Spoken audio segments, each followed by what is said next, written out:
sino sa mga Valentine girls ni Richard Gutierrez ang talagang compatible sa kanya. So we're going to ask Richard. Richard, I'm going to ask you 4 questions. Okay. And then all of these questions related sa Valentine's. Okay, kung ano yung ideal date mo, what you'd rather accept for Valentine's, what you'd rather give for Valentine's, and then we'll ask also your 4 Valentine girls the same question at titignan natin kung sino sa kanila yung pinakamaraming like answers with you. Okay, let's do it. Alright, baka si Extreme Eugene, you never know. So eto po, first question. For Richard, alin dito ang ideal Valentine date mo? Is it A, dinner sa mamahaling restaurant, B, swimming sa beach, C, trip out of the country, or D, manood ng sine? A, B, C, or D? Simon, alam ko na. C, Simon, trip out of the country. Ako, ang sagot ko. Pero si ano sa Chard? tingin nyo?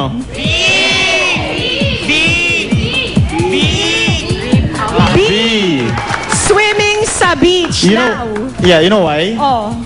Because, okay sana yung dinner in a restaurant. Pero it would be perfect if it's dinner, if there's a restaurant by the beach. Diba? So, for me kasi, I can't naman go out of the country now because ang daming schedule. you're So, working. that's impossible. Diba? So, ako, I love going out of town, quiet places. I love the environment. So, spending time in the beach and the ocean would be really perfect for me during Valentine's Day, especially with the one you love, diba? Or the one you're with. So, let's find out kung sino sa mga Valentine girls ni Richard ang may parehong ideal Valentine date din. Let's find out ang sagot ng Valentine girls right now. Okay.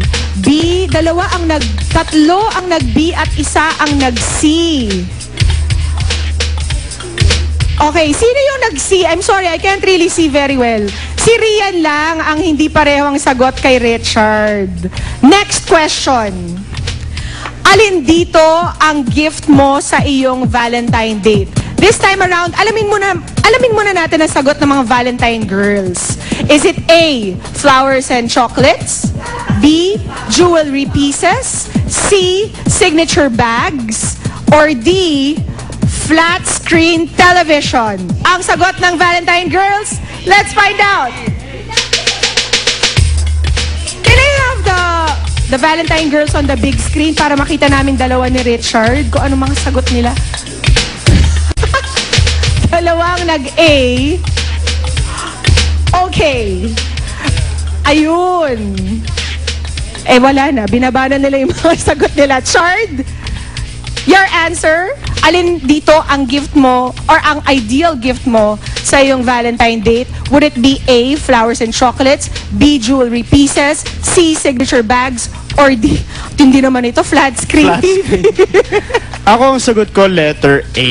Letter A, flowers and Kasi chocolates. Sobra naman kung sobrang material stuff ang ibibigay mo. Masyado naman yung Dapat flat screen sweet, romantic, TV. and simple lang. Oo nga. Oh, I'm leaving it to our staff to chart the correct answers. At mamaya malalaman natin kung sino sa kanila ang may pinakamaraming like answers with Richard. Third question. Alin dito ang gusto mong matanggap from your Valentine date? Is it A, an expensive gadget? B, branded clothes? C, a kiss and a hug? Or D, an expensive watch? Ang sagot ng Valentine girls, let's see.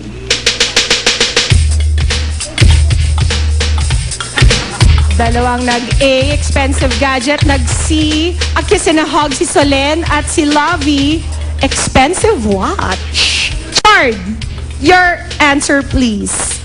For me, syempre, you spend the whole day together, diba? You enjoy the day, romantic day. I think it would be perfect to end it with a kiss and a hug. So, ooh, letter C rin si Chard. Okay, si Solen lang ang parang tumumpak doon ah.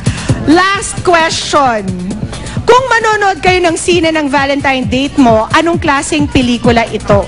Would it be A romantic comedy, B, a horror flick. C, science fiction.